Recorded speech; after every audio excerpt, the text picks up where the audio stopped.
The sound of nothing is something you get used to out here. The kind of silence that speaks volumes about how far you've strayed from anything that resembles sanity. Taran Voss was a fan of sanity, in theory.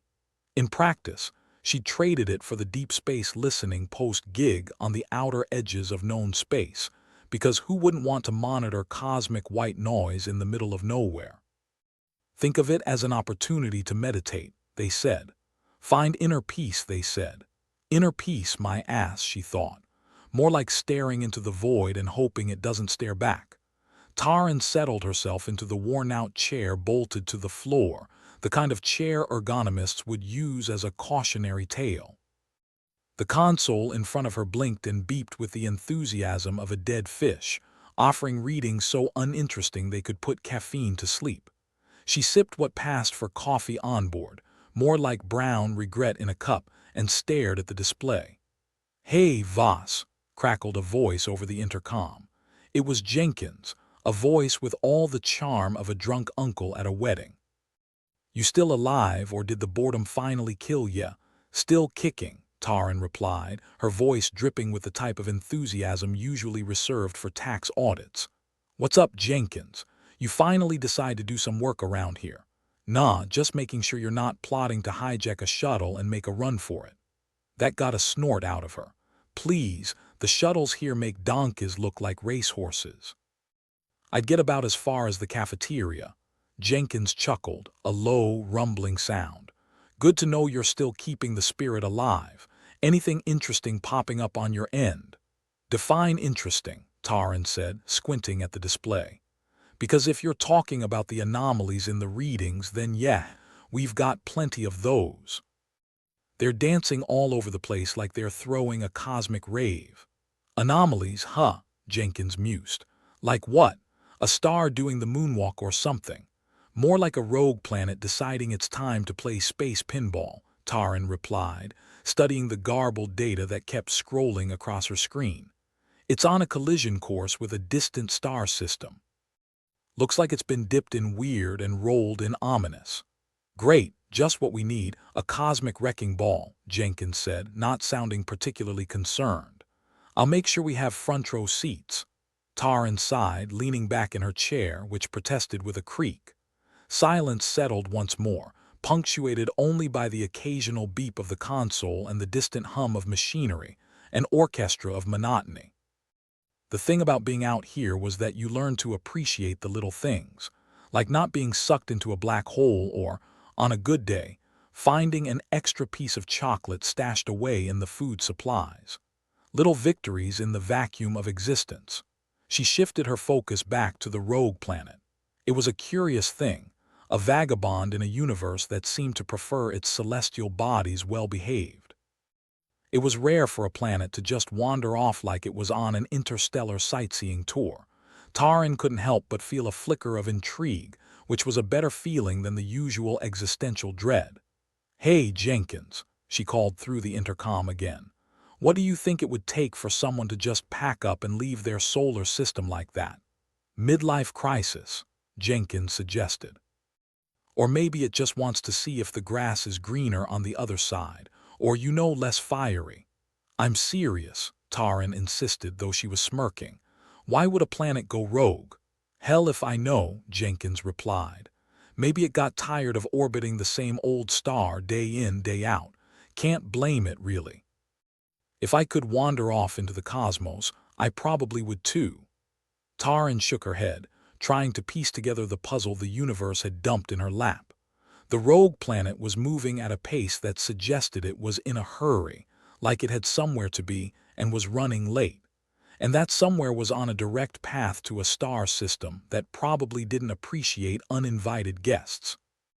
Jenkins continued, "if this thing hits that system, we're talking fireworks, the kind that make dying stars look like sparklers." "Thanks for the imagery," Taran said dryly. "I'll sleep like a baby now." The console pinged, grabbing her attention. The readings were getting weirder, a chaotic symphony of numbers that looked like they were written by a drunken AI. The rogue planet was emitting some sort of signal, something that didn't belong in the natural order of things. Jenkins, Taryn said, more serious now. There's something else. I think this planet's trying to say something. Oh, great, Jenkins replied. Now it's talking. What's next? Does it want to negotiate terms for its crash landing? I'm serious, Taryn insisted. There's a pattern in the noise. It's like a message. Well, decode it, genius, Jenkins suggested. Maybe it's inviting us to a party, or maybe it's just really lonely. Taryn ignored the sarcasm, her fingers flying over the console as she worked to unravel the mystery. The signal was there, all right, buried beneath layers of cosmic interference. It was like peeling an onion, except instead of tears, all she got was a headache. Finally, she managed to isolate a fragment of the transmission. It wasn't in any language she recognized, more a series of tones and vibrations that suggested intelligence, but not one she had encountered before. Jenkins, she said, her voice low, this is something new. It's not just a rogue planet, it's something else. The line was silent for a moment, Jenkins absorbing the implications. Well, shit, he finally said. Looks like we're about to have some company. Yeah, Taryn replied, staring at the screen. And I have a feeling they're not bringing casseroles. The console beeped again, more urgently this time. The planet was accelerating, its trajectory becoming more erratic. Whatever was happening, it was happening fast, and it wasn't waiting for an engraved invitation. Taryn felt a thrill of fear and excitement, emotions she hadn't felt in too long. The universe was a big place, full of mysteries and wonders, and she just stumbled onto one that might be bigger than anything she could have imagined. Guess we'd better buckle up, Jenkins said, his voice tinged with a mix of dread and anticipation. This is gonna be one hell of a ride. Taryn nodded, though he couldn't see her. The silence of space was about to get a whole lot louder, and she wasn't sure if she was ready for it. But then again, when had that ever stopped her? The rogue planet was on its way, and whatever secrets it held were barreling straight towards them, whether they liked it or not. She took another sip of her coffee, now cold and bitter, and grimaced.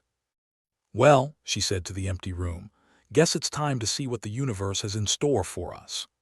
The console beeped again, as if in agreement, and Taryn knew that whatever happened next, it was going to make the silence of the void seem like a blessing.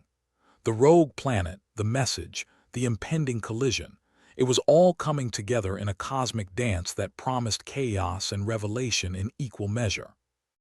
And for once, Taryn couldn't wait to find out what happened next. Taryn twirled the lukewarm sludge impersonating coffee, staring at the console like it had just insulted her mother. The numbers scrolling across the screen were a cryptic mess, a digital middle finger to her curiosity. Hey, Jenkins, she called, her voice drenched in sarcasm. Why don't we ever get nice, straightforward messages from the cosmos? You know, like hi, how's the weather, or please send help, stuck on a rogue planet. Jenkins' crackling voice came through the intercom, offering all the soothing qualities of a cheese grater on a blackboard. Maybe the universe is just a really bad conversationalist, or maybe it knows how much you love puzzles. Oh, sure. Love him, she said, massaging her temples. Especially when they come with the threat of impending doom. Any luck decoding that message? Or is it still speaking in tongues? Taryn sighed, tapping the console with a fingernail. It was like trying to make sense of a cat on a keyboard. Lots of random crap with the occasional coherent thought. It's encrypted. Alien gibberish encrypted. I've tried every trick I know, but it's like this planet's got a PhD in messing with us. Lovely, Jenkins replied. So we're dealing with an interstellar prankster. Maybe it's just a cosmic chain letter. Yeah, send it on to 5 other planets or we'll get 7 years of bad luck, she grumbled, glancing at the numbers again. They danced like drunk ants, refusing to form anything remotely helpful. I've got half a mind to just ignore it, let the universe sort itself out. But, Jenkins prompted, but ignoring things isn't exactly my strong suit, is it? Taryn replied. Besides, if there's something more going on here, I want to know. Curiosity killed the cat, but satisfaction brought it back, right? That's the spirit, Jenkins said with a chuckle. Go poke the bear. I'm sure it'll be fine. Taryn leaned back in her chair, its creak a reminder that some things, like uncomfortable seating, were universal constants. The rogue planet loomed large in her thoughts, a cosmic jigsaw piece that refused to fit. She tapped at the keyboard with determination, attacking the problem like it owed her money. Maybe it's not just a message, she mused aloud. Maybe it's a distress call from a planet, Jenkins scoffed. What did it break up with its moon and now it's sobbing into the cosmic void? Ha ha, Taran said dryly. But seriously, Jenkins, what if it's not a planet? What if it's an alien ship or something disguised as a planet? Silence. Jenkins was probably doing his best impression of a goldfish. Well, shit, he finally said. That's actually not the craziest thing I've heard today. Considering our workplace, that's saying something, Taran remarked. Either way, someone out there knows how to encrypt like a paranoid mother-in-law. Think you can crack it? Jenkins asked, a hint of doubt in his tone. I can try, Taran said, more to herself than to him. But it'll be like teaching calculus to a brick. The console continued its relentless taunting, the screen a chaos of numbers, letters, and symbols that made no sense. Yet there was a pattern below the chaos, a rhythm in the madness that whispered of intelligence. Jenkins, she said, her fingers moving faster across the keys, if I don't make it out of this with some answers, you owe me a drink. Deal. But if you crack it, I want the details. All the juicy, world-ending details. Taran chuckled, a sound that was halfway to a snort. You're assuming we survive whatever this is. Optimism, Voss. It's the only thing keeping us from just opening an airlock and taking a long walk in the void. Taran focused, her mind narrowing on the task at hand.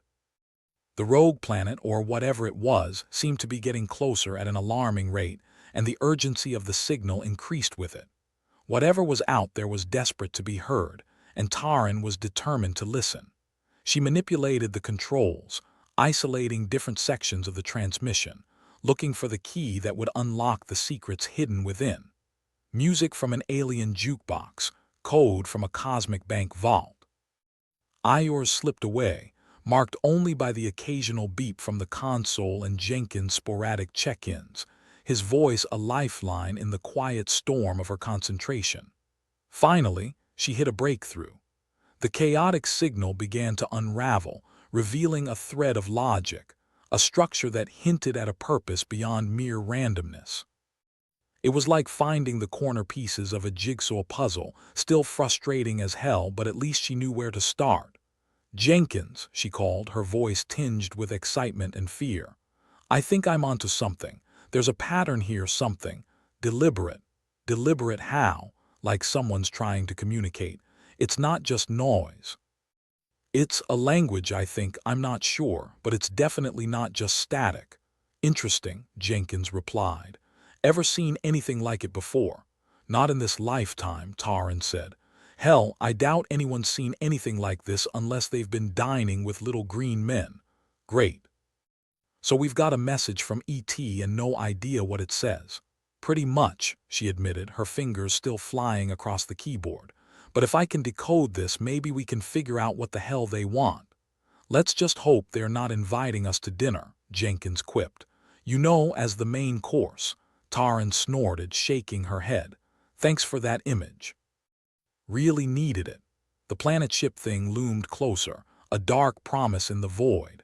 Whatever it was on a collision course with destiny, and Taran was stuck in the middle, trying to make sense of the cosmic joke.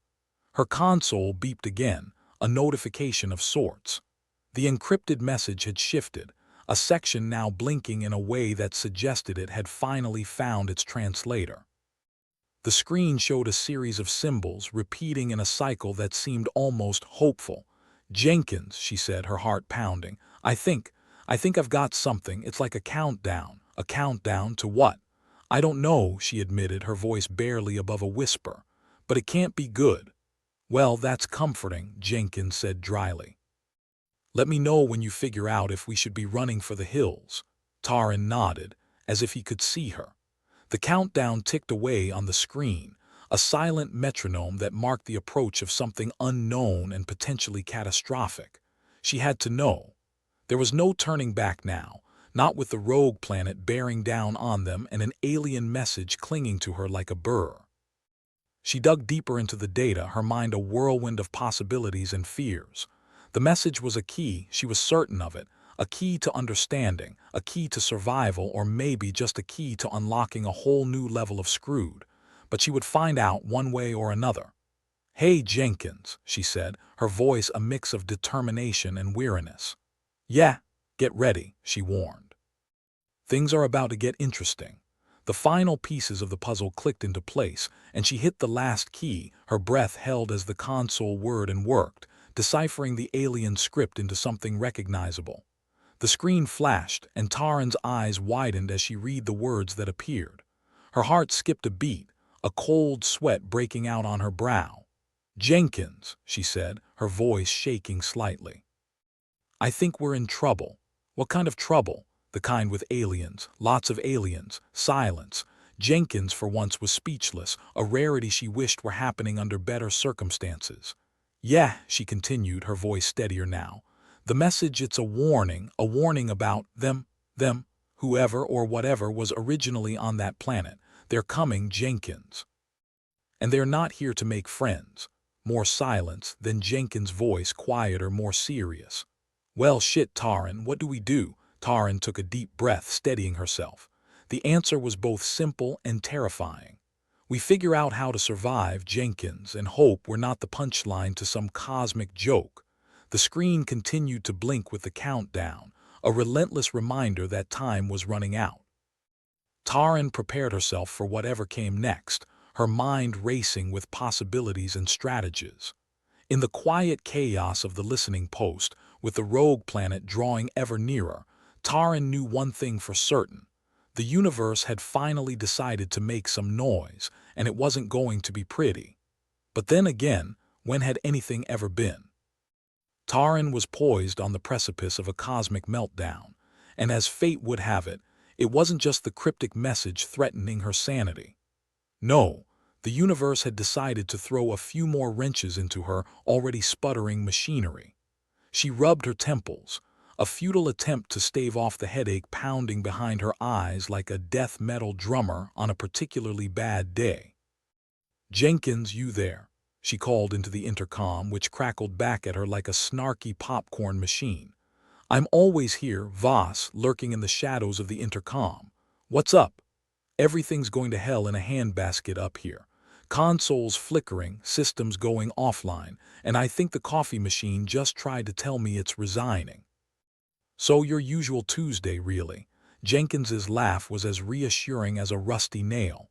"Sounds delightful. You try kicking it, the console or the coffee machine. Both. Can't hurt, right?" She considered it for a moment. Violence against inanimate objects often seemed therapeutic, but opted for a less physically taxing solution. "Let me try something a bit more technical."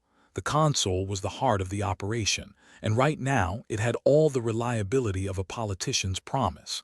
Taking a deep breath, Taryn dove into its innards, a mess of wires and circuits that looked like a cybernetic spaghetti nightmare. "All right, what's the issue today?" she muttered to herself, poking around with the kind of enthusiasm usually reserved for a root canal. "Need me to talk you through it, or are you just going to wing it?" "I'm winging it, Jenkins. I always wing it. That's half the charm." Somehow, the console had managed to short-circuit itself into oblivion, which was impressive given that it was supposed to be foolproof. But then again, Taryn had always considered herself an overachiever in the field of identifying technological absurdities. "Looks like a power surge," she reported. "Probably fried some connections. Happens when you park a rogue planet outside your window. Nice neighborhood you've moved into." "Yeah, rent's cheap though." With a deftness that bordered on wizardry, Taryn began rerouting power from non-essential systems. In other words, she unplugged the space microwave and the holographic fish tank to give the console an extra jolt of juice. Sacrifices had to be made, and she doubted the digital goldfish would notice. "How's it looking now?" Jenkins inquired, his voice crackling through as if trying to avoid any unnecessary optimism. The console flickered back to life, the screen a chaotic disco of lights, numbers, and letters that would give any rave a run for its money. Taran smirked, a small victory in the face of overwhelming odds. Back online for now. But if the universe so much as sneezes in our direction, we're toast. Good to know, Jenkins chuckled. I'll make sure to wear my tinfoil hat. With the immediate danger averted, Taran turned her attention back to the message, its cryptic symbols still mocking her like a cosmic Sudoku puzzle. But first, she needed to make sure the rest of the station wasn't about to fall apart like a cheap suit in a rainstorm. Jenkins, can you do a diagnostic on the station systems?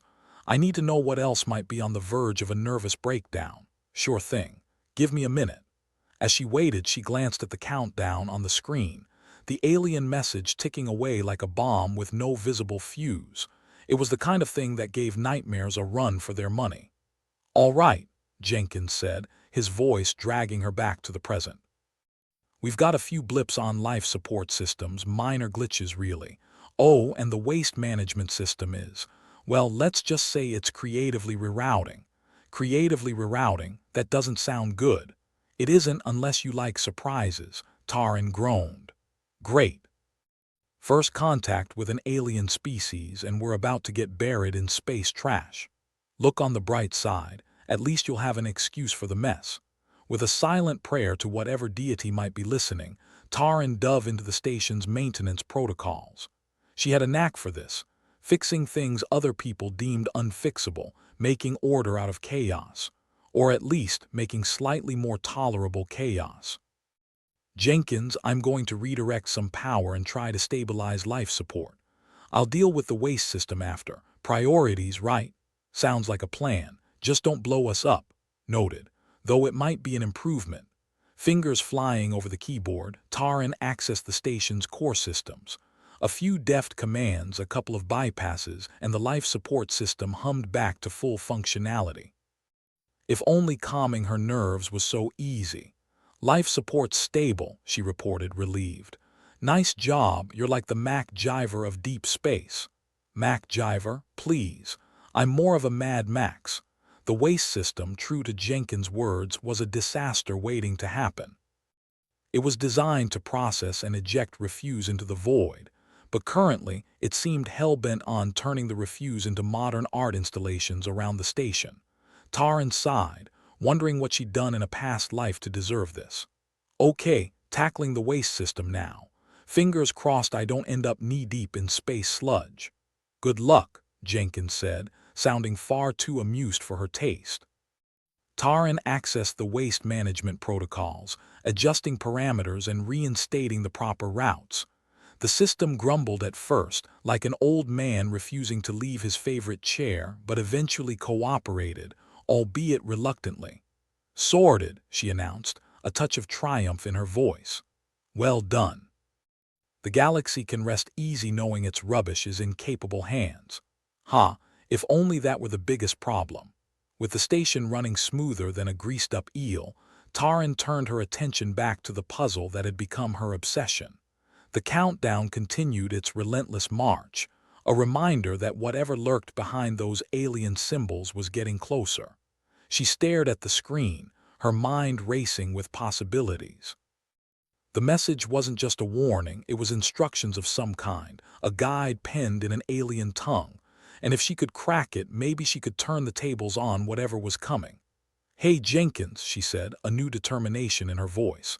Yeah, you remember all those times I said this job was slowly driving me mad? Vaguely. Why? Turns out I might have been right. But I think I have an idea. Jenkins' laughter was like static, rough, and grainy. Well, that's reassuring.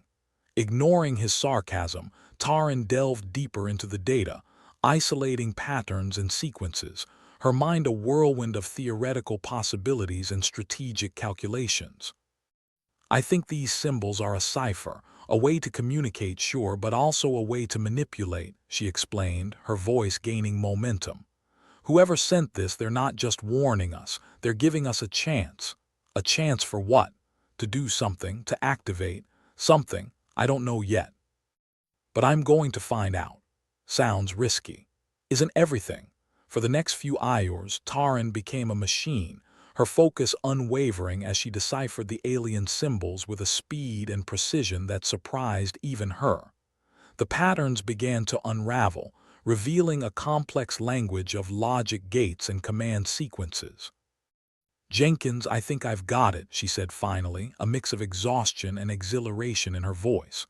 "All right, lay it on me. It's a control module. Whoever or whatever built this thing, they left us a backdoor, a way to override whatever's coming. A kill switch. More like a please don't eat a switch, but yeah, close enough." Jenkins was silent for a moment, the gravity of the situation sinking in. "So what's the plan?" "The plan," Taran replied, "is to not screw this up. I'm going to input the sequence and see what happens. Fingers crossed we don't all end up as stardust." Words to live by. Taking a deep breath, Taran began entering the deciphered sequence, her hands steady despite the adrenaline coursing through her veins. The console lit up in response, each keystroke bringing them one step closer to whatever conclusion awaited. As the last command took hold, the station shuddered, systems whirring to life in a chorus of mechanical groans and electronic sighs. The alien message shifted, its countdown slowing, then reversing. "Jenkins," she said, adrenaline turning her words into a breathless rush. "I think it's working." Define working. Not exploding for starters. The rogue planet in the distance seemed to pause, its trajectory altering ever so slightly, as if reconsidering its path. Whatever Taran had activated, it was more than just a defense. It was a communication, a plea for peace in a language only the cosmos could understand. "We might just survive this," she said, daring to hope. "Don't jinx it." With the station stabilizing and the alien threat seemingly averted, at least for the moment, Taran allowed herself a moment of relief. It wasn't over yet, but for the first time they weren't just dancing in the dark. "Hey, Jenkins," she said with a tired grin. "When this is all over, drinks are on you. Deal? Just make sure we live long enough to collect." And in the quiet aftermath of chaos, as Taran watched the rogue planet retreat, she couldn't help but smile. Maybe, just maybe, the universe wasn't all bad. The rogue planet, which had been making its best impression of a celestial wrecking ball, suddenly decided to take a change of course. Taran stared at the console, which was now functioning with the grace of an elderly cat after a hefty dose of catnip. The screen showed the planet's new trajectory, a path that headed straight for a nearby habitable star system. "Well, that's not good," she muttered, scratching the back of her neck. Her eyes flitted over the data, confirming the unsettling truth. If her calculations were right, and she really wished, for once, they weren't, then some poor sods out there were about to get an unexpected visitor that didn't come bearing gifts. "Jenkins, you seeing this?" she called into the intercom, her voice tinged with the kind of disbelief usually reserved for finding a worm in your apple. "Seeing what?" "The inevitable end of days or something more cheerful," Jenkins replied, his tone as dry as a bone in a desert. "The rogue planet, it's shifted course, heading towards a system that's inhabited, unless somebody decided to start a colony in a black hole, which honestly wouldn't surprise me these days." The intercom crackled with Jenkins' sigh, a sound that seemed to say, "What fresh hell is this?" "Well, that's just peachy. Any chance we can send them a postcard and tell them to pack up and leave? Unless they can outrun a speeding planet, I think they're screwed." Taran bit her lip, her mind already racing through possibilities. The change in trajectory wasn't natural. Rogue planets didn't just decide to pull a U-turn without good reason, or more likely, some external interference. "Jenkins," she continued, the gears in her mind whirring faster than an overcaffeinated hamster on a wheel, "you remember that little theory I had about alien technology, about this rogue planet being manipulated? Yeah, the kind of theory that makes conspiracy theorists look like kindergarten teachers. That one. I think we just got confirmation." She paused, letting the weight of her words sink in. "This isn't just some cosmic fluke. Something's directing that planet and it's not following any polite traffic laws." "Fantastic. So, we're basically dealing with an alien joyride. What's next? Do they roll down the window and give us the universal finger?" Taran couldn't help but chuckle, despite the serious implications. Leave it to Jenkins to make gallows humor seem like a life skill. If they're sending messages, they picked a hell of a way to do it.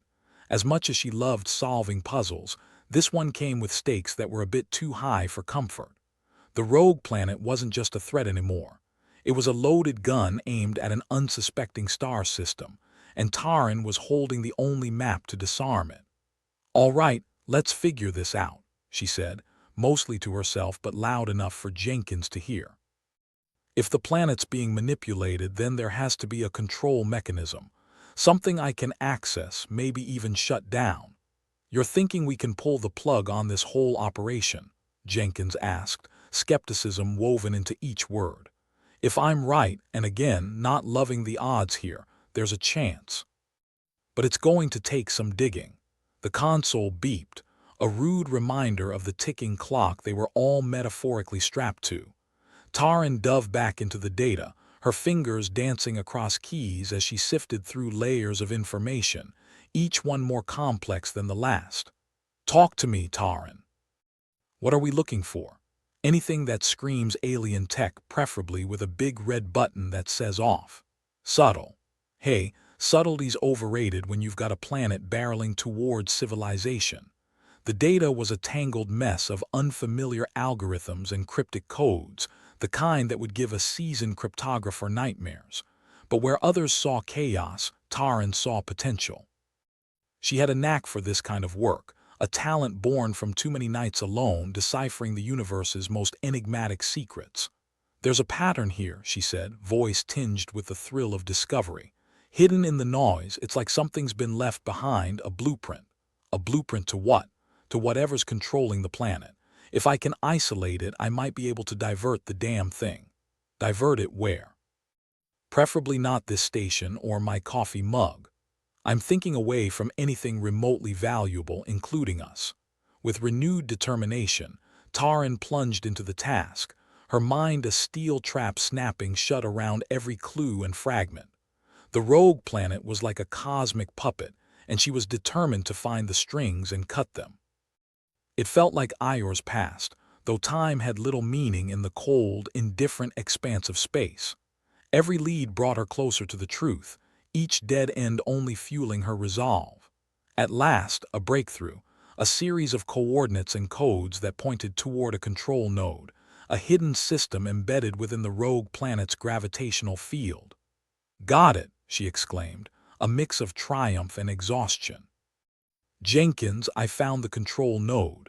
You sure it's not just another prank left by the universe to remind us how small we are?" "Positive. And I think I can hack into it." "Then what are you waiting for? The galaxy's not getting any younger." Taran wasted no time, her hands moving with practiced ease as she tapped into the control node, her skills honed through years of outsmarting both human and alien technology alike. The process was painstaking, like threading a needle in zero gravity, but she pressed on, driven by the knowledge that the fate of an entire star system rested in her hands. "Almost there," she muttered, sweat beading at her brow despite the chill of the station. "Take your time," Jenkins quipped. "It's not like we're on a schedule or anything." "Very funny. Keep this up and I might just let the planet crash into us." The final layer of security fell away, revealing an intricate web of commands and protocols. Taran's pulse quickened, her heart a steady beat of adrenaline and hope. This was it, the chance to alter the planet's course, to save lives with the flick of a switch.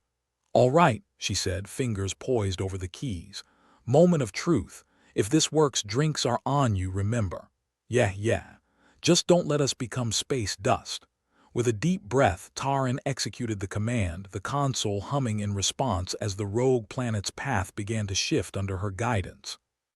The relief was palpable, a weight lifting from her shoulders as the danger ebbed away, replaced by the cautious optimism of the unknown.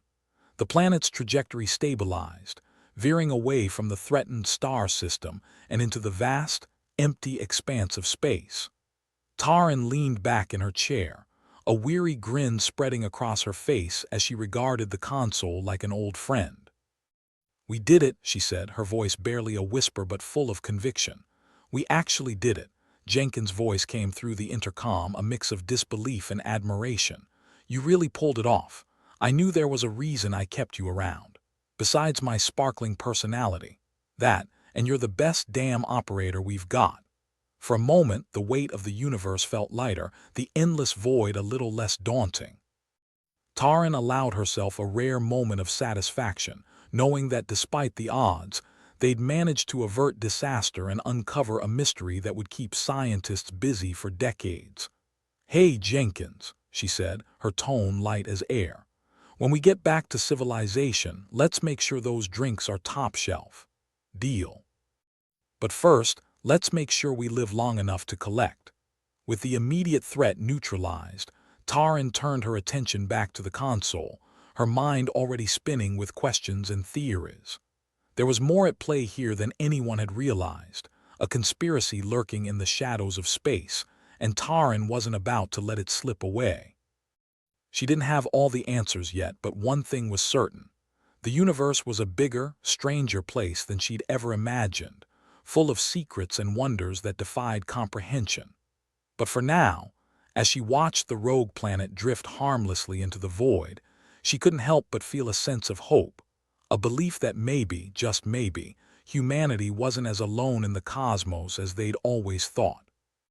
And with that thought, Taryn allowed herself a brief moment of peace, a rare luxury in a life filled with uncertainty and chaos. Because no matter what the future held, she knew one thing for sure: she'd be ready, come what may. Taryn Voss leaned back in her chair, staring at the console like it was an old lover who just delivered some unexpected and particularly unpleasant news. The console screen flickered, a digital temper tantrum that hinted at a problem she really didn't have the patience to deal with. Wonderful, she muttered to herself, the lone audience in her cosmic comedy. Because what I really needed today was another bloody miracle. Communication with human command had gone down, and not in a polite, "let me save your progress" kind of way. No, it had been more like someone pulled the plug and flipped her off on the way out. She was adrift, no backup, and all the glorious isolation of deep space to keep her company. Just her and Jenkins, really, but he'd been ominously silent since the Planet Dieter episode. Not that she blamed him. They were about one coffee machine away from a mutiny. "Jenkins, you there?" Taryn called into the intercom, half expecting the silence to stretch on like a bad joke with no punchline. A crackle, then Jenkins' voice, more static than substance. "Barely. Communications shot to hell, Taryn. It's like trying to listen to a symphony underwater." "Great. So we're flying blind, deaf, and probably dumb too. More like flying stupid, given our luck. Only the best and brightest for this job, right?" Taryn chuckled. But behind the humor was the gnawing realization that they were truly on their own. She'd have to rely on her own skills and whatever the listening post had to offer, which at this point was about as reassuring as a parachute with a few extra holes. "Let's focus," she said, more to herself than Jenkins. "We still have a rogue planet mystery to untangle, and I'm not about to let that little bugger slip away." Taryn turned her attention back to the console, its flickering screen now less of a nuisance and more of a challenge.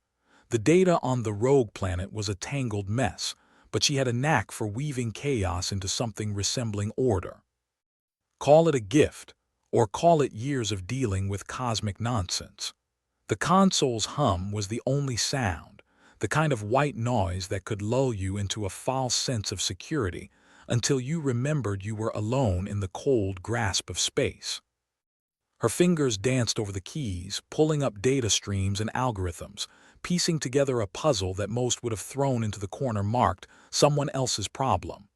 "Jenkins, you still hanging in there?" she asked, needing the comfort of his voice, however garbled, to remind her she wasn't entirely alone. "Barely. Any chance you've cracked the code yet? Or are we going to float out here until we start talking to the furniture? Don't tempt me. I had a pretty in-depth conversation with my chair last night. It's surprisingly insightful. Got any wisdom to share? Yeah. Don't sit on it for too long or you'll regret it." The banter was comforting, a reminder that even in the vast expanse of nothing, there was still room for a bit of humanity. But behind the jokes was the stark reality that they were cut off, no lifeline back to command, no cavalry on the horizon. Taran focused on the task at hand, determined to make sense of the rogue planet's trajectory. She needed to find out who, or what, was steering this celestial misfit. Her console beeped like an impatient child, prompting her for attention. "All right, show me what you've got, you cosmic jigsaw puzzle," she murmured. She skimmed through the data, looking for patterns, anomalies, anything that might explain the planet's abrupt change of course. The numbers were a blur of meaningless symbols to anyone else, but to Taran, they were as clear as a map that was leading her somewhere very interesting. "There's something here," she said, her voice laced with a mix of excitement and dread. "I think I've found a trail. It's faint, but it's there. Trail to where? Not the place where all the lost socks go, I hope. Even odds, Jenkins, even odds." The trail was a series of coordinates, hidden within the digital noise, like breadcrumbs leading her deeper into the mystery. Whoever or whatever was controlling this planet had left a trail, and Taran was hot on its heels. "Got a lead," she said, pulling up the map on her console. "Looks like our rogue planet has an owner, or at least a handler, alien, human, or some other delightful space oddity. No idea yet, but I'm about to find out." "Pack your bags, Jenkins. We might be going on a little field trip." "I'd love to say I'm thrilled, but I'd be lying," Jenkins replied, his voice tinged with the familiar sarcasm that made the routine bearable. "Just make sure whatever you're doing doesn't turn us into cosmic roadkill. Believe me, self-preservation is high on my list of priorities." Right after coffee and not dying, Taran locked onto the coordinates, her mind racing with possibilities. She'd have to rig something up, get closer without turning the listening post into a scrap heap in the process. But first, she needed a plan that didn't end with them as a cautionary tale. After hours of tweaking, cursing, and a minor soldering incident only slightly more painful than a stubbed toe, Taran had a makeshift solution. It wasn't pretty, but it should get them close enough to gather intel without becoming a planetary speed bump. "All right, Jenkins," she said, strapping herself into the command chair. "Time to see if this baby can dance." "More like shuffle awkwardly at a middle school prom," Jenkins quipped, the intercom crackling with his dry wit. The listening post groaned to life, a symphony of mechanical protests as Taran nudged it towards the coordinates. It was a gamble, a high-stakes game with the universe's nastiest dealer, but Taran had always been fond of playing the odds. The stars blurred outside the viewport, the distant constellations wheel-spinning through the velvet blackness of space. Taran kept her focus sharp, every nerve attuned to the ship's slightest twitch. As the coordinates drew nearer, something new appeared on the sensors, a structure hidden in the planet's shadow, masked by the interference of its gravitational field. "Well, there you are," Taran whispered, eyes narrowed at the screen. "Looks like we've found ourselves a cosmic puppet master. Think it'll roll out the welcome mat?" Jenkins asked, his voice a mix of curiosity and caution. "If it doesn't, we'll just have to make our own door." The structure was massive, a hulking silhouette against the backdrop of stars, its surface bristling with technology far beyond anything Taran had ever seen. Whatever was driving the rogue planet was here, and Taran was determined to unlock its secrets. She maneuvered the listening post closer, the sensors picking up a wash of signals and frequencies, each one more cryptic than the last. But Taran had a knack for turning chaos into clarity, and she was ready for whatever this structure had to throw at her. "Looks like we've hit the mother lode," she said, her voice a mix of exhilaration and resolve. "Time to see what makes this thing tick. Just make sure you don't break it, all right?" Jenkins replied, his tone masking a smidge of genuine concern. "We don't exactly have spare parts for alien tech lying around." "No promises," Taran shot back. "But I'll do my best not to blow us up."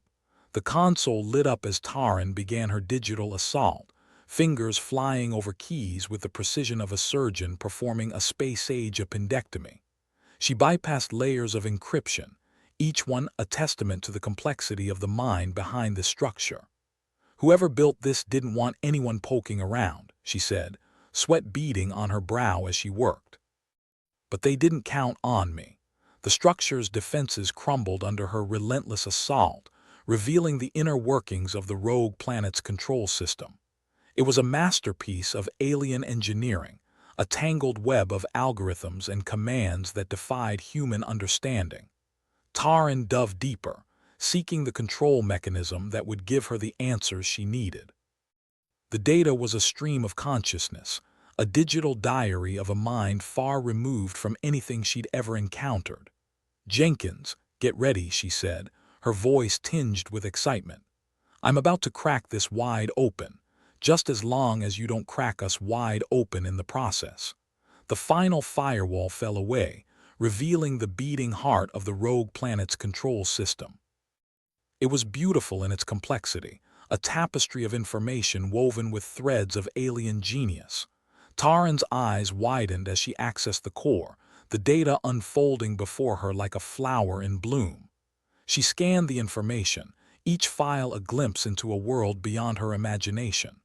"I've got it," she breathed, barely daring to believe it. "I've got the whole damn thing." "Good job, Taran," Jenkins said, pride threading through his words. "Now what? Now we find out who's been playing with planets like they are marbles." Taran sifted through the data, her mind a whirlwind of possibilities. The structure's purpose was clear: control, manipulation, a cosmic chessboard with pieces too vast and complex for human minds to comprehend. She pieced together the fragments, each one a revelation in its own right. The rogue planet was part of a larger scheme, a grand design that spanned galaxies and epochs. "What the hell is this?" she muttered, eyes wide with the enormity of it all. "Something big, I'd wager," Jenkins replied, his voice awash with awe. Taran delved deeper, the data leading her to a name, a signature left by the mind behind the structure. It was a name she'd never forget, a name that would haunt her dreams and drive her waking hours. "Got it," she said, a smile of triumph on her lips. "We've got a name, spill it, Zenith. Whoever or whatever they are, they're the ones behind this. Zenith, huh? Sounds like someone with delusions of grandeur." Taran laughed, a sound filled with relief and determination. "Let's see if we can bring them back down to Earth, or whatever's around here." The mystery had deepened, the stakes raised, but Taran was more determined than ever. She'd found the control, the name, the purpose. Now all she needed was a plan. And as the listening post hovered in the shadow of the alien structure, Taran knew one thing for certain: this was only the beginning. "All right, Jenkins, here's the scoop," Taran announced, fingers flying over the console. "It looks like our galactic puppet master, Zenith, is playing a game of cosmic billiards with planets as the balls." "Great. Just what we need. A celestial game of 9-ball with us caught in the crossfire," Jenkins retorted dryly over the crackling intercom. "What's their endgame?" "Try to sink the 8-ball into an inhabited star system," Taran smirked. "Bingo. Seems our friend here, Zenith, whoever they are, has dreams of planetary domination or just a profound love for mayhem. Same difference, really. And here I thought I'd seen the worst of human ambition," Jenkins quipped. "Seems the universe has a sense of humor even darker than mine." "So what's the plan?" Taran leaned back, contemplating the mess of data now sprawled across her screen like a digital Rorschach test. "Well, for starters, we're going to expose them, drag these cosmic cockroaches into the light." "Love the enthusiasm, but how do you plan to do that from a rust bucket that barely registers on the galactic radar?" "Simple," Taran shrugged. "We become the loudest, most obnoxious ship in the sector. Ever seen a toddler throw a tantrum? Same principle," Jenkins chuckled. "So we're broadcasting until someone notices, and here I thought we were trying to avoid becoming a target." "Hey, if we're going out, we might as well go out with a bang," Taran replied. "Besides, it's not like things can get worse." "Words to live by," Jenkins said with a sigh. "All right, what do you need from me?" Taran's fingers danced across the console, initiating a series of commands that would make their listening post the intergalactic equivalent of a foghorn. "I need you to rig the broadcast array. We're going to scream so loud that every ship, station, and toaster in the quadrant hears us." Jenkins made a sound like he was shaking his head. "Sure, why not? I'll just add public nuisance to our already illustrious list of roles, right alongside intergalactic idiots." Taran laughed, the sound a welcome relief from the oppressive silence of space. "We've been called worse." As Jenkins got to work, his presence a comforting background hum over the intercom, Taran continued piecing together the fragments of the alien conspiracy. The decryptions revealed a sprawling network, a shadowy cabal operating behind the scenes, pulling strings across the galaxy like a puppet master on a caffeine binge. "Looks like Zenith's got fingers in a lot of pies," she muttered. "Government contracts, military operations, even civilian traffic controls. They've got their tentacles everywhere." "So, an alien conglomerate with control issues," Jenkins replied. "Sounds like a nightmare. Any idea how we get their attention without getting vaporized?" "Well," Taran said, tapping her chin, "we find a way to jam a wrench into their works. If we can disrupt their systems, ideally without turning ourselves into space debris, we might just get a window to broadcast." "Great plan," Jenkins said. "Find the wrench, toss the wrench, hope for the best. Classic." "Exactly," Taran grinned. "Simple, elegant, potentially suicidal." She watched as the screens around her flickered with streams of alien script, each line a puzzle piece in the intricate mosaic of conspiracy. It was absurdly beautiful in a way, a testament to the universe's endless penchant for chaos. "Okay, I've got the array ready," Jenkins announced, sounding as though he'd just run a marathon with a backpack full of bricks. "So what's the message?" "Dear everyone, please help, sincerely Taran and Jenkins." Taran snorted. "Something like that, but with a bit more flair. We'll tease just enough info to pique interest without giving away the whole game." "Got it," Jenkins replied. "A little mystery, a lot of panic. Sounds delightful." As Taran composed the transmission, she couldn't help but feel a thrill of anticipation. The stakes were higher than they'd ever been, but the potential for discovery, of both friend and foe, was exhilarating. "All right, let's light this candle," Taran said, hitting the final command to initiate the broadcast. "Here's hoping someone out there has a soft spot for damsels in distress. Or at least a decent sense of curiosity," Jenkins added. As the signal blared out into the void, reaching for the ears of anyone willing to listen, Taran leaned back in her chair, adrenaline humming through her veins like a live wire. It was a long shot, a desperate gamble, but it was the best plan they had. And as the darkness of space loomed, indifferent to their plight, Taran found herself smiling. Because in the vast, uncaring universe, they had just drawn a line in the cosmic sand. "Now we wait," she said, a touch of defiance in her voice. "Let's see who bites." Hours passed in a tense silence, broken only by the occasional crackle of the intercom and the soft hum of the ship's systems. Taran kept her eyes on the console, watching for any sign, any blip or beep, that might indicate their message had been received. "Feel like I'm trying to catch a fish with nothing but a stick and a prayer," Jenkins said at one point, breaking the monotony. "More like fishing with dynamite," Taran corrected. "Just hoping the right creatures come to see what all the fuss is about." Just when Taran was about to resign herself to the idea that their message had gone unnoticed, the console pinged, a sharp, insistent sound that sent her heart racing. "Jenkins, we've got something," finally, Jenkins replied. "I was beginning to think the universe had put us on mute." The signal was faint, but it was there, a response from a ship just on the edge of their range. Taran quickly began enhancing the feed, trying to get a clearer picture of who or what was reaching out. "Looks like a patrol ship," she said, eyes narrowing at the screen. "No distinct markings, but definitely not one of Zenith's." "Friendly?" Jenkins asked. Taran shrugged, even though she knew he couldn't see it. "Friendly enough not to shoot first, I hope." She opened a channel, her heart thudding in her chest like a drumbeat. "This is Taran Voss, operator of the Deep Space Listening Post. Do you copy?" The response was crackled, distorted, but unmistakably human. "We read you, Taran Voss. This is Captain Brell of the Free Alliance Patrol. We received your distress signal. What's your situation?" Taran exchanged a look with Jenkins, even though he was several compartments away. "Captain Brell, we've uncovered evidence of a plot involving a rogue planet and potential manipulation by an entity known as Zenith. We believe they intend to use it as a weapon." There was a pause, a long, nerve-wracking silence that stretched the limits of Taran's patience. "Copy that," Captain Brell finally replied. "We'll need more information, but we're en route to your location. Hang tight." "Understood," Taran said, relief mixing with the adrenaline coursing through her. "We'll be waiting."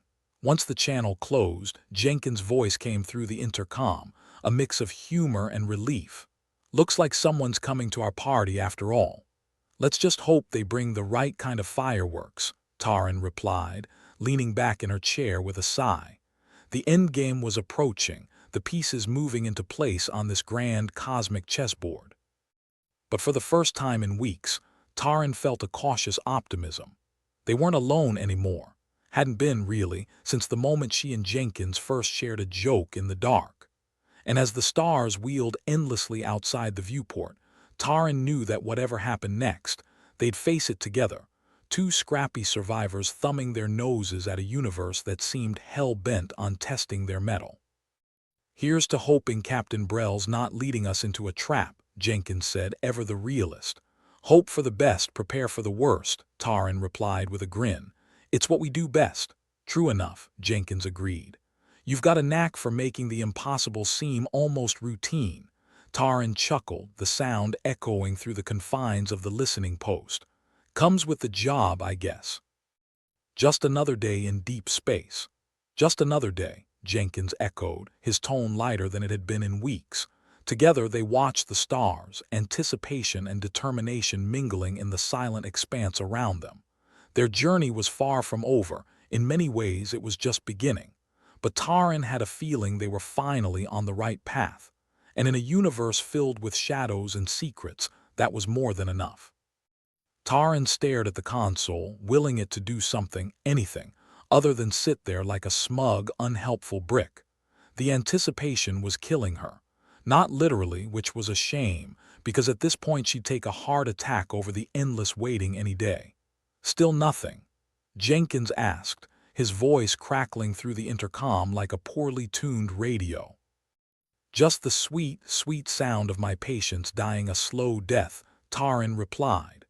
"Maybe we should send the universe a memo about punctuality. Pretty sure it'd get lost in the mail," Jenkins shot back. "Or delivered to the wrong quadrant." Taran chuckled, though it was more out of desperation than humor. "Well, you know what they say about cosmic bureaucracy. If it's inefficient, it's probably because Zenith's involved." "True that," Jenkins agreed. "But hey, at least we've got Captain Brell on the way." Taran rolled her eyes, even though Jenkins couldn't see her. "Brell's great and all, but we need more than one ship. We're trying to stop a planet-sized wrecking ball, not a bar fight. And here I thought the universe revolved around us. Sometimes I wish it did. At least then we could bill it for overtime." Despite the sarcasm, their situation was grim, like a black hole in a bad mood. But if she'd learned anything, it was that when the universe handed you cosmic crap, you turned it into a weapon. Or at the very least, a moderately entertaining disaster. "Time to crank up the volume," Taran said, leaning forward to tweak the broadcast settings. If Zenith wanted to play God with planetary billiards, then she'd make sure every species in the sector had front row seats. She punched the command, and the ship system whirred to life, channeling every ounce of power into the broadcast. "Hope you're ready to shout because we're about to make some noise." Jenkins' laugh came through the intercom, a raspy chuckle. "I've always wanted to be part of a cosmic tantrum, just like old times, huh?" Taran said, a wry smile tugging at her lips. "Back when we thought a caffeine shortage was the worst thing that could happen." "Ah, the good old days," Jenkins replied. "Now it's just us against the universe." With the system primed, Taran initiated the transmission. The console beeped in a frantic rhythm as it spewed data across frequencies, each packet of information a grenade tossed into the void. "Message is out," she said. "Let's see which race has their ears on." The ship vibrated with the power surge, the broadcast array straining under the load. Taran watched the data streams flicker and pulse on the screen, hoping the message would pierce the cosmic noise like a flare in the dark. "Signals holding," Jenkins reported. "For now, anyway. Well, if it collapses, at least we'll go down as legends," Taran quipped. "The idiots who tried to stop an apocalypse with a glorified radio. Hey, legends have been made with less." Minutes stretched into eternity as they waited. Taran kept her gaze locked on the console, scanning for any sign of response. She hated waiting, loathed it with the kind of passion usually reserved for politicians and malfunctioning coffee machines. "Got anything?" Jenkins asked, breaking the silence. "Not yet," Taran sighed. "It's like trying to get a cat's attention with a whistle." Suddenly, a blip appeared on the screen, small but unmistakable. Taran's heart skipped a beat, her fingers dancing over the controls to enhance the signal. "Jenkins, we've got a hit, please let it be something friendly," Jenkins muttered. "Last thing we need is an alien armada looking for a fight." Taran focused on the incoming data, her heart pounding in her chest. The signal was coming from multiple sources, each one growing stronger, clearer. "It's not just one, it's several. Looks like a coalition fleet." Well, that could either be really good or really bad. The incoming transmission was garbled but quickly stabilized, the voice on the other end calm and authoritative. "This is Admiral Kavik of the Coalition Fleet. We've received your broadcast. State your intentions." Taran took a deep breath, hoping her voice didn't betray the mix of panic and relief bubbling beneath the surface. "Admiral, this is Taran Voss. We're broadcasting evidence of a plot involving an entity known as Zenith, manipulating a rogue planet as a weapon. We require assistance to prevent catastrophic impact on an inhabited star system." There was a pause, and Taran could almost feel the weight of the Admiral's scrutiny. "Understood. We're prepared to act, but we need confirmation and coordinates. Transmit immediate data on the rogue planet's trajectory and Zenith's operations." "Sending now," Taran replied, fingers flying over the console. She sent the decrypted files, trying to ignore the fact that her future, and that of countless others, hung in the balance. Jenkins' voice crackled in her ear. "Here's hoping they are in a generous mood. Well, if not, I hear the afterlife has a decent benefits package." More signals poured in as the coalition fleet coordinated their efforts, each ship a potential ally in this desperate gambit to stop Zenith's plans. Taran could feel the tension in the air, a thick, electric charge that set her nerves on edge. "Admiral," she said, her voice steady. "We need to disrupt Zenith's control systems to buy time. Any assistance would be appreciated." "We're deploying electronic countermeasures," Admiral Kavik replied. "Stand by for support." The line went quiet, leaving Taran and Jenkins alone in their metal cocoon, floating in the vast emptiness of space. It was a strangely peaceful moment, the kind that only came when everything was about to go straight to hell. "I guess this is it," Taran said, the weight of their actions settling on her shoulders. "All or nothing." Jenkins' voice was softer than usual, carrying a note of reassurance. "You've done all you can, Taran. Now it's up to fate, or whatever cosmic force feels like being merciful today. Fate owes us a few favors," she muttered. "Though I wouldn't trust it to pick up the tab, true, but sometimes you just gotta roll the dice and pray they don't come up snake eyes." As the coalition fleet began their maneuvers, Taran monitored the data streams, her eyes flicking between screens. The universe seemed to hold its breath, the calm before the storm a palpable presence. And then, all hell broke loose. The rogue planet's trajectory began to waver, its path destabilizing as the coalition fleet's countermeasures took effect. Taran watched in awe as the display showed the planet's course shifting, Zenith's control fracturing under the combined assault. "We're getting somewhere," Jenkins said, his voice tinged with disbelief. "Looks like it," Taran replied, her heart racing with a mix of fear and elation. Admiral Kavik's voice cut through the chaos, crisp and commanding. "We've initiated Phase 2. Prepare for orbital realignment." Taran felt a surge of hope, the specter of impending doom retreating in the face of their combined effort. It wasn't over, not by a long shot, but it was a start. "The fleet's engaging," Jenkins reported. "They've got Zenith on the run." "About damn time," Taran said with a grin. "Let's see how they like a taste of their own medicine." The Coalition ships converged on the rogue planet, each one a beacon of defiance against Zenith's machinations. Taran watched as the display lit up with the signatures of alien vessels, a kaleidoscope of colors and configurations rallying to halt the impending disaster. "Looks like we're not the only ones tired of Zenith's crap," Jenkins noted. "Nope," Taran agreed. "Turns out when you mess with the galaxy messes back." Their ship trembled as the fleet unleashed a coordinated barrage, energy beams and missile salvos streaking towards the rogue planet. Taran held her breath, her fingers clenching the console as she watched the spectacle unfold. And then, with a mighty shudder, the rogue planet's trajectory corrected. The Coalition fleet's efforts had successfully altered its path, steering it away from the inhabited star system and averting catastrophe.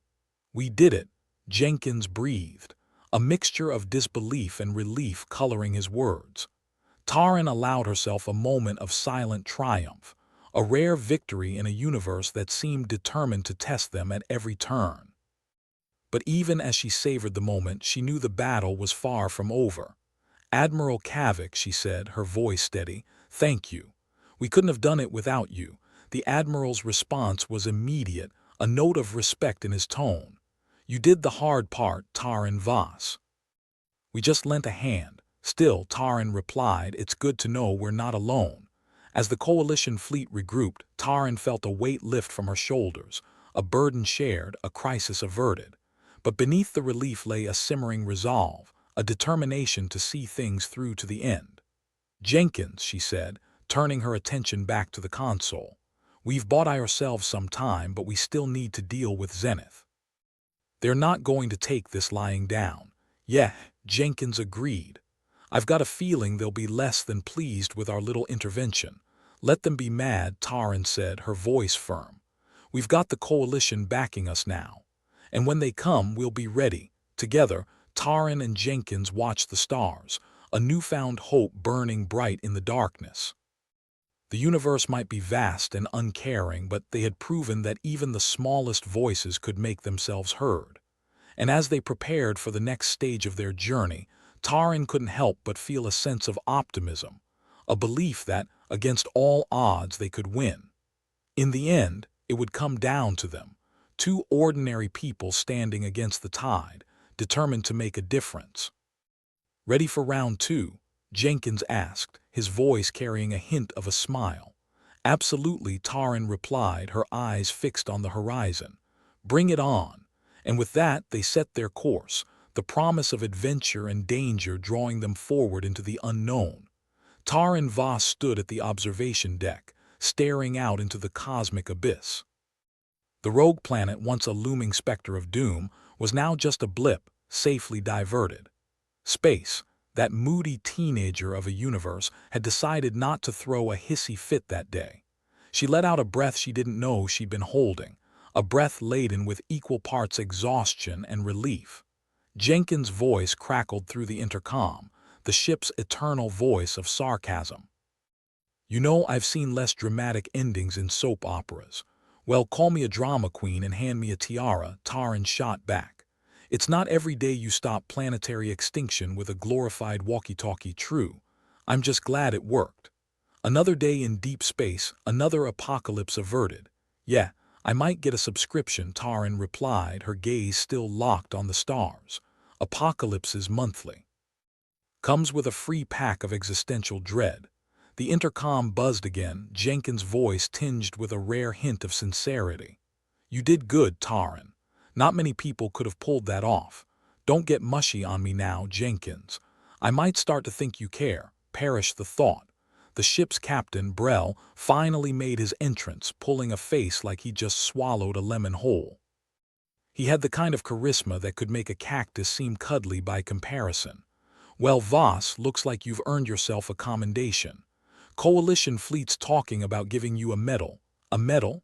Great, something to collect dust while I'm busy not dying, Brell snorted. Think of it as a shiny reminder of how you almost got us all killed. Just what I needed, Taran replied dryly, a constant reminder of my near incompetence. Guess I'll hang it next to my world's Arceus pilot mug. Brell's lips twitched in what might have been a smile if you squinted hard enough. Seriously, though, the Coalition's impressed. You put humanity on the map in a good way. About time. We've been on the map in all the wrong ways for too long. Looking out at the stars, Taran couldn't help but feel a flicker of pride. She'd gone from a nobody at a deep space listening post to someone who'd actually made a difference. It was a novelty, like finding a 20-credit note in an old pair of jeans. Jenkins broke the silence. So what's next on the agenda, Voss? Dinner, sleep, and maybe a stiff drink, she said. Not necessarily in that order, sounds like a plan, though I'll miss the chaos. It's been lively, lively. That's one way to describe staring death in the face. Hey, I'm an optimist, Jenkins said, his voice laced with irony. I'm optimistic that things can't get worse. Careful, Taran warned. The universe loves a challenge. The ship's atmosphere was lighter now, buoyed by their unexpected victory. Taran couldn't shake the feeling that she'd finally found her footing in this chaotic cosmos. Perhaps the universe wasn't just a vast, indifferent void after all. Maybe it had room for a little humanity. Admiral Kavik's transmission interrupted her thoughts. His voice was authoritative but warmer than before. Taran Voss, we've reviewed your data on Zenith. Your insights have been invaluable. Taran leaned over the console, her fingers dancing across the controls. Glad to be of service, Admiral. Just trying to keep us all from becoming cosmic debris. Your contributions have paved the way for stronger alliances between our species, Kavik continued. We've initiated talks with several alien factions, thanks to your efforts. Well, I always said I wanted to travel the galaxy, Taran quipped. Didn't think I'd be doing it as a diplomat. Sometimes life has a way of surprising us, Kavik replied, a hint of amusement in his voice. We're sending a delegation to your location to formalize our cooperation. More visitors. I'd better tidy up. Wouldn't want them to see my socks floating around. As the transmission ended, Taran leaned back in her chair. The idea of humans and aliens working together, actually getting along, was a novelty worth celebrating. Maybe she'd actually live to see the day when they weren't all trying to blow each other up. Hey, Jenkins, she said. Yeah, think this means I have to start being nice to people? Nah, Jenkins laughed. You've got a reputation to uphold, good. Wouldn't want to ruin my image as the galaxy's grumpiest hero. Together, they shared a moment of quiet camaraderie, the kind that only comes from surviving life-or-death scenarios together. The ship hummed around them, a tin can in an infinite sea, but for once it felt like home. Hey, Taran, Jenkins said after a pause. Yeah, thanks for not getting us killed. Taran chuckled, the sound resonating warmly through the ship's corridors. Anytime. For the first time in what felt like forever, the future seemed bright, or at least less catastrophically dim. And maybe that was enough. Maybe, in the grand scheme of things, that was all anyone could really ask for. Days later, the delegation arrived. A mishmash of species, like the galaxy's most bizarre family reunion. Taran and Jenkins stood at the docking bay, watching the parade of diplomats disembark. Well, this is new, Jenkins commented. Yeah, Taran agreed. Last time I saw this many aliens, it was on a holodrama. Think they'll be impressed. They'd better be. I cleaned the ship. The delegation was led by a tall, stately alien whose appearance screamed authority or perhaps indigestion. Taran couldn't quite tell. The alien extended a hand, or what passed for one, and Taran shook it. Greetings, Taran Voss, the alien said, its voice a melodic blend of clicks and tones. I am Lord Draxel, emissary of the Coalition. Nice to meet you, Taran said, doing her best not to botch the alien's name. "Welcome to our humble tin can." Draxel nodded, the alien equivalent of a bemused smile. "Your actions have brought us here. We are grateful for your bravery." "Just doing my job," Taran replied, resisting the urge to add. A job no one else seemed keen to do. As the formalities dragged on, Taran found herself drifting. The speeches were as predictable as they were long-winded. Talk of unity, cooperation, and other words that usually meant we're going to be arguing about this later. Jenkins sidled up to her, whispering out the corner of his mouth. "How much longer, you think?" 5 minutes before I fall asleep standing," Taran replied. 10 before I start snoring. Think anyone'll notice if we duck out, probably. But let's risk it." They slipped away from the crowd, ducking into the quieter corridors of the ship. It was a relief, like stepping out of a stuffy conference room and into fresh air. "Glad that's over," Jenkins said. "I was about 2 seconds away from banging my head against the wall just to stay awake." "Diplomacy's a killer," Taran agreed. "Give me a rogue planet any day." As they strolled the ship, Taran considered how far they'd come. From the brink of disaster to the cusp of something new, something better. Her life had been a series of unexpected turns, but this one felt like it might just stick. "Hey, Jenkins," she said, stopping in her tracks. "Yeah, thanks for sticking with me through all this." "Wouldn't have missed it for the world," he replied, with a grin that was more genuine than sarcastic. "Besides, who else would keep you from screwing up?" Taran laughed, slapping him on the back. "Guess you're stuck with me then." "Could be worse," Jenkins said. "Could be dead." "Maybe there's hope for us yet," Taran mused, looking out the portal at the swirling stars. They were still just a couple of souls adrift in the void, but they weren't alone. Not anymore. The galaxy had shifted, and so had Taran. She'd found her place, however unexpected, and maybe even a little purpose along the way. Perhaps that was the trick, finding your footing in a universe that never stopped moving, never stopped throwing curveballs. And as she watched the stars, Taran felt a rare sense of peace, a feeling that just maybe she was exactly where she was meant to be. With her mismatched crew, her trusty, if cheeky, friend, and a whole galaxy of possibilities ahead. "Ready for the next adventure?" Jenkins asked, echoing her thoughts. "Bring it on," Taran said, her voice steady and sure. "I'm just getting started." They stood there, side by side, watching the universe unfold before them, as vast and unpredictable as ever. But with allies nearby and hope in their hearts, the future didn't seem quite so daunting. And for the first time in a long time, Taran Voss felt like she belonged.